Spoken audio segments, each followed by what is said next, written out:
sign, Capricorn, Taurus, and Virgo, kumusta po kayo guys?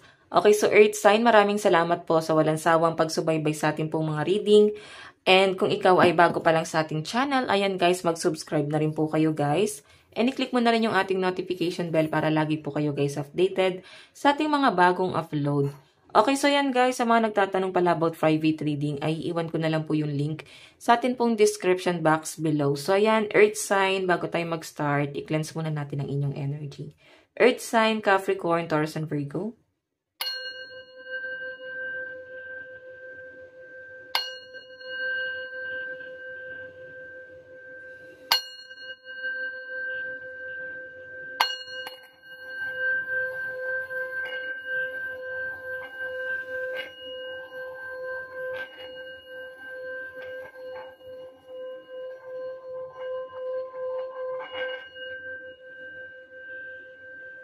Okay.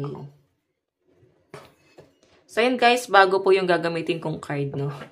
As in, kadarating niya lang kanina. And medyo pricey. Gusto ko lang siya guys, ma-experience for the first time. And ayan, malaki siya, no? And mabigat. So, Earth sign, nakakatuwa lang. Sobrang excited lang akong gamitin tong bago kong card sa reading natin ngayon. Earth sign, Capricorn, Taurus, and Virgo. Gabay, kapalaran po, spirit guide. Okay. Earth sign, gabay, kapalaran po. Two of Wands, success, plan, security, control, and travel, vision. Siguro ito yung mga dapat mong gawin. Oo. Kung ikaw ay naiinip, parang feeling mo, Lord, may mangyayari pa ba? Naiinip ka na lumago yung hanap buhay mo? Naiinip ka kasi maaaring may opportunity na paparating sa inyo. Pwedeng ikaw ay may inaantay na travel. Or pwedeng ikaw ay nabivision mo kung ano ka na sa future, guys. Parang feeling mo may calling sa inyo.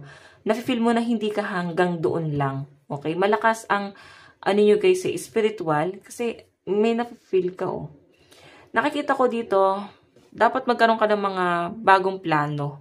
Kasi maaaring hindi nagiging success yung ibang plano mo. So, kung naging success ka naman sa plano mo, guys, at nakita mo na para hindi na siya stable. So, dapat meron kang laging plan B. Okay? I know. Nakikita ko na ngayon masiisipin mo yung security, stability. May pag-control. So, I think imamanage mo talaga ngayong araw. Tingnan natin ano yung strength mo ngayong araw. Earth sign, Capricorn, Taurus, and Virgo. Strength po ni Earth sign.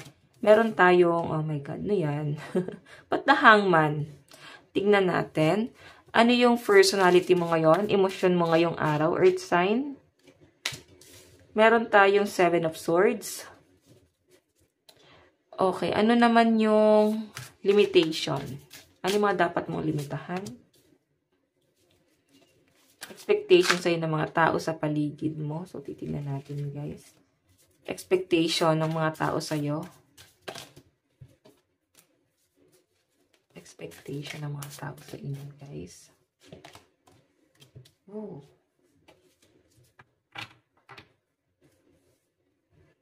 Earth sign. Nakakatuwa lang na, no? So, tingnan natin, guys. Ano ba yung nangyayari? Meron tayong Two of Wands. So, I think naiinip ka. Gusto mong umalis. Gusto mong mag-explore. Gusto mong mag-travel. Gusto mong maging successful. Maaaring ikaw ay naiinip. Ganun yung nafe-feel ko sa inyo, guys.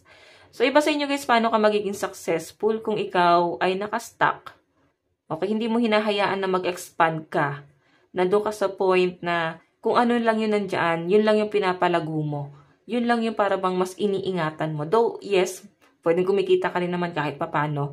Or malaki naman din yung kitaan. Pero ang sinasabi kasi, guys, nung card mo, na huwag ka masyadong dumepende lang doon. Dapat meron kang ibang resources. Okay? So, yung strength mo, guys, is the Hangman. Sacrifice, faith, waiting, martyr, illusion, surrender. Yung strength mo, guys, masyado kang down to earth. Sumobra, guys. Nasanay ka na ng kinukutya ka. Sanay ka na para bang ito yung tingin sa'yo. Sobrang baba. Kasi guys, alam mo, masyadong mapagpanggap earth sign. Hindi ka ganyan.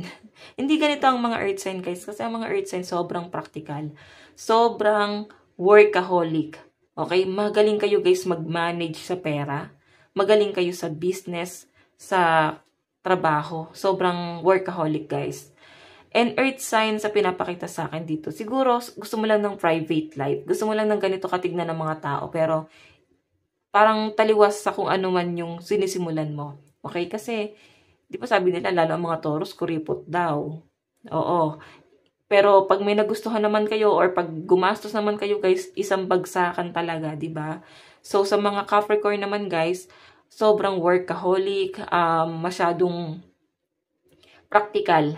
Okay, diyan mo maasahan yan eh.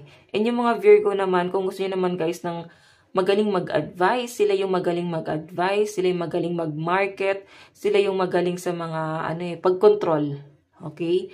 Yun ang nafe-feel ko dito. So I think ito lang yung gusto mong makita sa'yo ng mga tao na parang marami kang sinacrifice. Though yes, marami kang sinacrifice guys. Parang nag-aantay ka na lang sa kung ano yung mangyayari. Medyo nagpapaka-martyr ka rito guys. Okay, nagpapaka-martyr ka. Bakit? Hinahayaan mo malagay ka sa isang komplikadong sitwasyon kasi parang feeling mo may mga bagay kang hindi mo kayang bitawan. Hinahayaan mo na nakaganto ka, nakahang. May mga bagay kang hindi sinusurrender. Ayan no. Binabalot ka ng isang ilusyon. So guys, ano ba ang inyong personality? Personality mo earth sign. 7 of Swords, Step, Steel, Cunning, RIP of Dishonest. So, I think, ngayon, kung ano yung ginawa sa inyo guys ng kapwa nyo, ganun na lang din guys yung ginagawa nyo.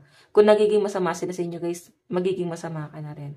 Kung pinagnakawan ka nila, gagawin mo rin. Pero sobrang ano na yun guys, below the belt, no? Siguro, in a good way. In a good way, no? Pwedeng parang masama sila, masama ka rin, but in a good way. Nagigets nyo guys. Kung mabuti sila guys, ititreat nyo sila guys ng tama. And kung sino yung, nandiyan, yung mga taong hindi ka iniwan nung panahong may problema ka guys, sila yung parang nandiyan, ikaw ay nandoon pa rin. Okay? So, kumbaga yung mga taong lagi ka na lang pinagbubuntanan ng galit, yes, nangihinayang ka earth sign, pero inaalisan mo na to. Okay? Ngayon nakita ko yung pag sumikap mo sa sarili mo earth sign. Okay, ito yung dapat mong limitahan eh. 7 of Pentacles. Growth, waiting, discipline, harvest, hard labor. So guys, kagaya na sabi ko kanina, huwag kang masyadong mainip guys. Lalago din yan. Kung ano man yung inaantay mo nung lumago dito. Kailangan mo lang dito guys is mag-antay. Disiplina. Okay? Kasi darating din ang araw na i-harvest mo, no? Okay? I-harvest mo lahat ng fruit of labors mo. Lahat ng mga pinaghirapan mo guys. Sa takdang panahon mo yan. Aanihin. Okay? So, tignan natin. Expectation sa inyo ng mga tao. Diba? Sabi ko sa inyo, magaling kayo magpanggap po. Expectation ng mga tao sa inyo guys. Ay, walang pera yan sa earth sign. Baka wala nang pera yan. Baka hindi sila marunong mag-control. So, I think tinatabi mo lang talaga. Iniipon mo lang guys. Sobrang balanced to eh. Yan no? Financial, decision, choice, option, balance, and change. So, hinahayaan mo na ganyan kanila tignan. Sobrang practical lang talaga ang mga earth sign. Binabalance mo ang inyong pera na para bang, yes, bibili ka ng luho, pero hindi ganun ka-pricey, no? Bibili ka ng luho, yung sa tingin mo is sasapat lang or yung kailangan mo talaga. Okay? Ayan. So, tignan natin, guys. Tignan natin. Ano pa ang inyong advice? So, parang bihira lumabas ang love life dito. Okay, advice. Ito pala, nagkamali ako guys. Ito pala yung card. Kung sa love life naman guys, ang tinatanong mo, siguro ito ka, nakahangman, di ba? Sacrifice, faith, waiting, martyr, illusion, and surrender. Siguro kasi, ayaw mong isurrender, ayaw mong i-release, ayaw mong putulin sa buhay mo ng tuluyan yung person mo. Though yes, may ginawang masama sa inyo yung person mo. Ito nga oh, 7 of Swords. Ginawan ka ng masama pero nagpapaka-martyr ka rito guys. Or handa ka magpaka-martyr.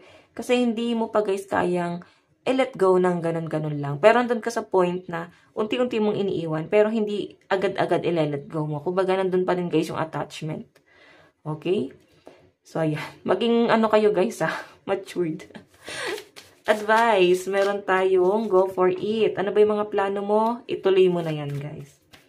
Meron tayong let your fears dissolve. May mga kinakatakutan kayo. So, sinasabi rito guys, hayaan mong kusang mawala. Hayaan mong ma-overcome mo yan. Hindi mo kailangan talikuran yung problema. Maring naiisip mo na parang gusto mo na lang lumayo. Gusto mo nang talikuran lang yung mga problema. Gusto mo nang talikuran yung mga problema mo. Yun nga lang guys, maring iniisip mo na parang hindi pa pala pwede. So, maring ang mga kadil nyo guys ay Aries and Cancer. So, tignan pa natin. Earth sign.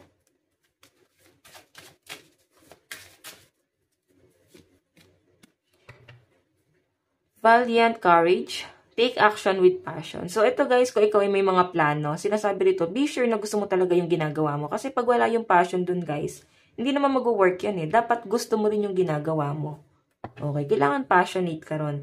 Kaya kung mapapansin nyo guys, may mga tao, no, na pinuforso nila yung passion nila kahit sa tingin nila, hindi ganun kaganda yung kita, hindi kalakihan yung kita, nagtsatsaga sila dun guys. Kasi nga, gusto nila yung ginagawa nila at nag-e-enjoy sila.